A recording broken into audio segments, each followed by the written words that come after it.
Hi there. Welcome. Mitch Argon here with Calneva Realty. I want to share some tips with you about running an open house during COVID-19 now that the governor has released those restrictions for us.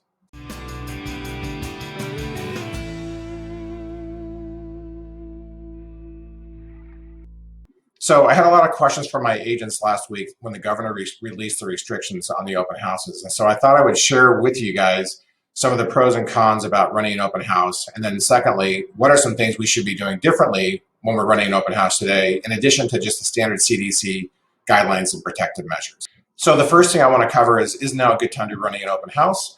And I thought I'd break it down into the pros and the cons. So on the pro side, what you have is a buyer population who has been largely starved out of going to open houses. So there could be some pent-up demand for people who really want to go out and go to open houses, since there hasn't effectively been one statewide for the last 6 months.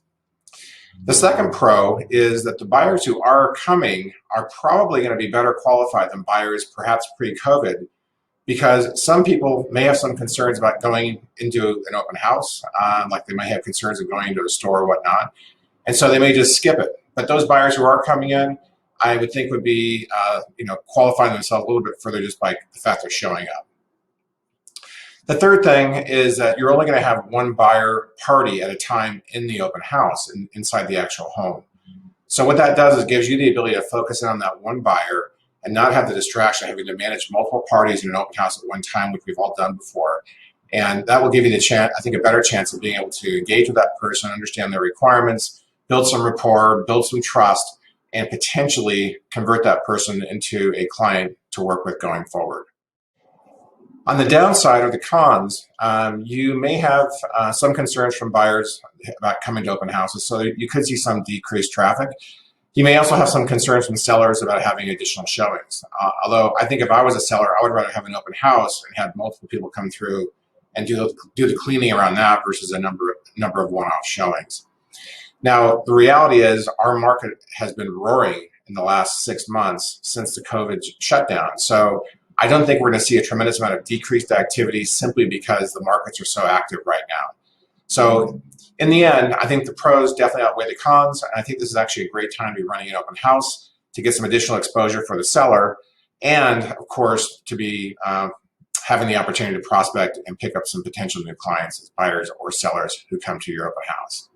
Okay, so now that we talked about whether it's a good time or not to run an open house, let's talk about some things that you probably should be doing differently. Now, I'm going to talk about things that are going to be in addition to the standard guidelines of masking and cleaning surfaces and one party at a time. Those are pretty obvious. So let's go through a short list of these things, and I'm happy to share this with you. Number one, since you can only have one buying party in the home at a time, I think it's a good idea to do some staging in the front of the house. So by staging, what I'm talking about is having materials outside at the front of the house, flyers for the property, for example. So when somebody comes to the open house, they can at least have something to keep them engaged while they're waiting to get in the house. Number two, I think it'd be a good idea to have some seating potentially if your client has some lawn chairs or whatnot that can be placed comfortably outside the front of the house so people can relax and wait. And I think that just to create a little bit of ambiance, I would suggest that you put a speaker or an inexpensive radio outside with some good background music so people can feel like they're actually at the event while they're waiting to go into the house. Now lastly, since we can only have one buying party in the house at a time, we can still have people in the backyard while people are in the house. So what I would suggest you do strategically is open a side yard and have some directional signage. So if somebody comes to the open house but they can't go in yet because the home is currently being shown, they could basically walk around the side gate or side yard, look at the backyard, examine that, check it out, and stay fully engaged even though they can't both be in the house at the same time. I think you've got a better chance of retaining your people at the open house by doing that, and I think it's going to be a better experience for the consumers and a better outcome for the seller as well. Okay, so I hope this has been useful for you. Look forward to sharing more with you as we go forward. Good luck out there. Have a great day. Signing off.